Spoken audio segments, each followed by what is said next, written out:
अस्सलाम वालेकुम dear teachers, कैसी हैं आप? उम्मीद करती हूँ बिल्कुल खैरियत से होंगी। आज हमने क्लास में बच्चों को हफ्ते के दिनों के नाम सिखाने हैं। जिस तरह से हमने पहले पढ़ा है कि हमने हफ्ते के दिनों के नाम किस तरह से सिखाने हैं। पहले हम हरूफ को तोड़कर लिखेंगे, फिर उसको जोड़कर बच्चे को पढ़ना सिखाएंगे और फिर लिखना सिखाएंगे।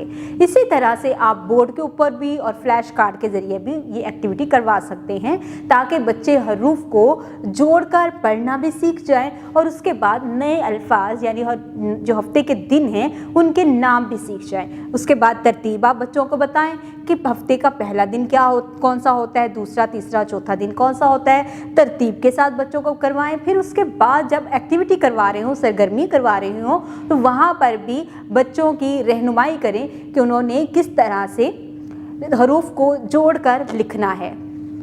यहाँ पर आपने जब क्लास वर्क आप बच्चों को करवा रहे हो तो वहाँ पर बच्चों को इंस्ट्रक्शन देनी है कि उन्होंने क्लास वर्क बहुत नीट एंड क्लीन तरीके से करना है। इसके बाद जब बच्चों को आप होमवर्क दे रहे हो तो होमवर्क में भी आपने फोकस करना है और बच्चों को बताना है कि जो भी होमवर्क उनको मिला है उसको उन्होंने घर जाकर कैसे मुकम्मल करना है और अपने पेरेंट्स को कैसे बताना है कि वो अपने काम को बेहतर तरीके से कैसे कर सकते हैं और आज उन्होंने दिन में क्या क्या एक्टिविटीज़ की हैं और हफ्ते के दिनों को कैसे याद किया है। पढ़ना भी सीखा है और लिखना भी सीखा है। उम्मीद करती हूँ आपने आज की इस वीडियो से बहुत कुछ सीखा होगा। मज़ीद सीखने और जानने के लिए हमारे साथ रहेगा। मिलते अगली वीडियो में, तब तक के लिए अल्लाह हाफिज़।